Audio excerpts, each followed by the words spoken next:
Saya hari ini ingin mendapat jawaban terkait dengan video yang dibuat oleh akun TikTok PKM Juluk. Ya, tepatnya di sini, saya tunjukkan videonya. Siapa yang memegang akun TikTok itu, adminnya siapa, kemudian siapa yang membuat konten, atas perintah siapa, kemudian tujuan membuat konten itu apa.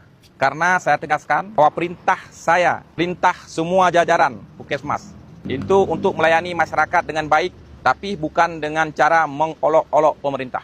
Kalau saya tidak cepat merespon, ini bisa diartikan oleh publik di Aceh Timur, berarti ibu-ibu di sini mengolok-olok kebijakan yang kami keluarkan. Nah, Bu Kapus nanti jelaskan siapa yang membuat video ini, apa tujuannya.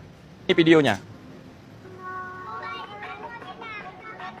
Siapa yang buat 7 tangan kalau ada di sini? Ada 2 orang. PTD Puskesmas Juluk, akun TikToknya. Salong yang dinya makanya long ya post baru apa? Kan baru ai hapus. Banyak. Saknya ai hapus. Bahkan saknya ai hapus karena kai itu pun long menunjuk kena. Kalaupun Bapak Ibu hapus, saya sudah duluan simpan. Ingatkan dengan saya jangan main-main. Facebook, di Instagram, di TikTok, dan saya jangan main-main. Yang itu pun orangnya Bupati Aceh Timur digas soal pelayanan. Tapi anak buah haji diolok-olok. Kalau ni masyarakat lain, masyarakat nyo tak dengar informasi iba. Urang waktu TikTok ngomong kaca ka dirujuk ujuh hanai dengan ni doktor. BBO rujuk le.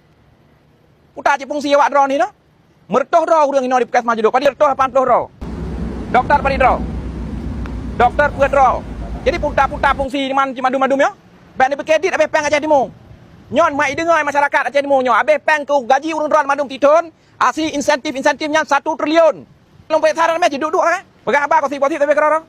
Bunuh sengaja lu kirim bak grup, bak kepala dinas. Hotel Longjak Perlak Barat. Mengaji ke contoh, naik kirim. Ne baca, ne kalon. Laganya kebijakan bupati, baik ne ulang. Sep Longjak Perlak Barat mentang. Menanciknya, sep Longjak Juluk mentang. Dengar madum Puskesmas yang lain. Baik anak mufum. Long tepat aju. Karena sesuatu yang salah ketika dibiarkan berlarut-larut, orang menganggap itu benar.